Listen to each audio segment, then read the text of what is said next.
अस्सलामुअलैकुम, मैं अफसर मैसूरी। नाजरीन इकराम, खुलानामा। मौजूदा दौर में तलाक देना एक आम सी बात हो गई है कि छोटी छोटी बातों पर तलाक दे दिया जाता है।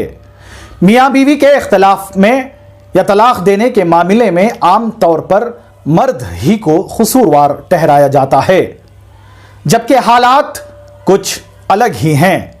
इस तरक्की याफ्ता दौर में जहां माँ बाप की तरफ से एक लड़की की शादी के मौके पर बहुत कुछ दिया जाता है, माँ बाप ना भी दें तो बेटी मांग कर ले लेती है।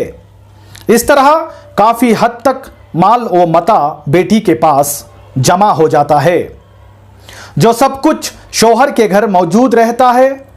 शौहर के घर आने के बाद अगर शौहर को अपने मिजाज के मुताबिक न पाया या ख्वाहिश पूरी न हुई तो फ़ौरन माँ बाप की तरफ तवज्जो होती है। बाज़ माँ बाप आसानी से ये कह देते हैं कि बेटी अगर तुम वहाँ खुश नहीं हो तो कोई बात नहीं, तुम आराम से घर में रहो। बात और आगे बढ़ जाए तो कहते हैं कि बेटी खुलानामा भेज दो, इससे बेहतर लड़का तुम्हें मिल जाएगा। ये और इस किस्म की बातें यकीनन उनके हौसलों को इस दर्जे बढ़ा देती हैं कि फिर बड़ी आसानी से रिश्ते ख़त्म हो जाते हैं। और मर्द हजरात भी इतने संग दिल हो गए हैं कि छोटी छोटी बातों पर तलाक देने लगे।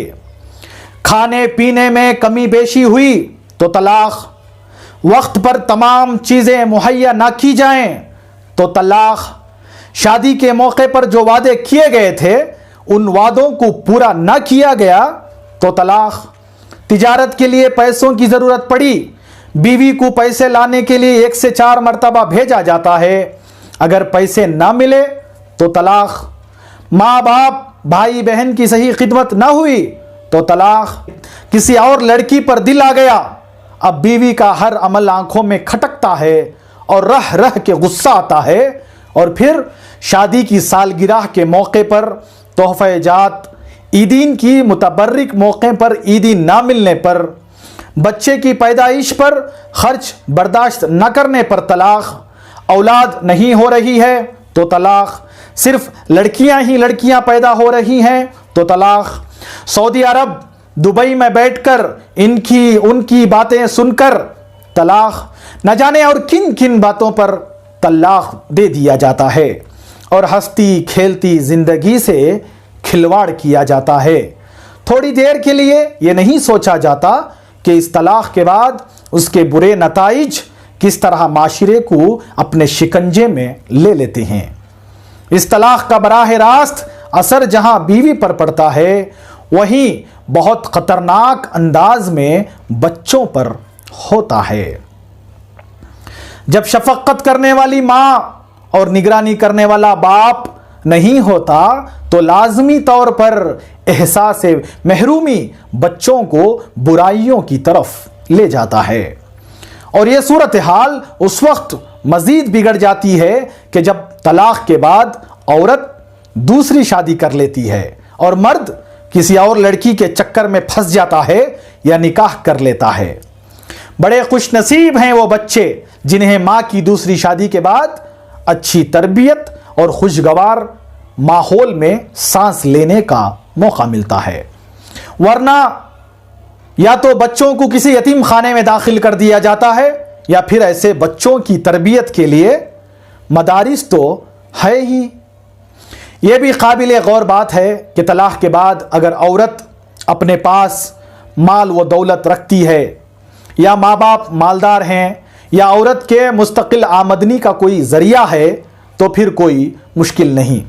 अगर गरीबी दामन घेर लेती है तो गुर्बत और भी मसाइल का अंबार लगा देती है। इन संगीन हालात में औरत बदरजे मजबूरी कामकाज के लिए और अपनी अहम ज़रूरियात पूरी करने के लिए घर से बाहर निकलती है। और जब एक तलाक याफ्ता औरत घर से बाहर निकलती है तो किन किन हालात से गुज़रना पड़ता है और क्या क्या ताने सुनने की नौबत आती है और मर्द किस तरह उसे हवस की निगाहों से अपना शिकार बना देते हैं, वो एक मुस्तकिल बाब है। तलाक के बाद गुर्बत की मारी बेयारो मददगार औरत जब काम काज के लिए घर से बाहर निकलती है तो बच्चे भी बेयारो मददगार दर दर की ठोकरें खाने पर मजबूर हो जाते हैं और हवादा से अय्याम और शब व रोज़ के फितने उनको खिलौना बना लेते हैं। ना कोई उनकी देखभाल करने वाला और ना कोई निगहबान उनका होता है। आखिर इन सब बातों का जिम्मेदार कौन? बड़ी आसानी के साथ तलाक के जुमले अपनी जुबान से निकालने वाले मर्द आखिर क्यों इस पर गौर नहीं करते और छोटी छोटी बातों पर खुला का मुतालबा करने वाली खवातीन दूर अंदेशी से काम क्यों नहीं लेती? निकाह ये कोई कपड़ा नहीं है कि जब चाहा पहन लिया और जब चाहा निकाल कर फेंक दिया। काश कोई इस दर्द को समझता और इसकी बेहतरी के लिए अपने कदम आगे बढ़ाता। मियाँ और बीवी दोनों को इस बात पर गौर करने की ज़रूरत है ताकि माशरा सुधरे और तलाक के बाद हमारे बच्चे दर दर की ठोकरें खाने से महफूज हो जाएं।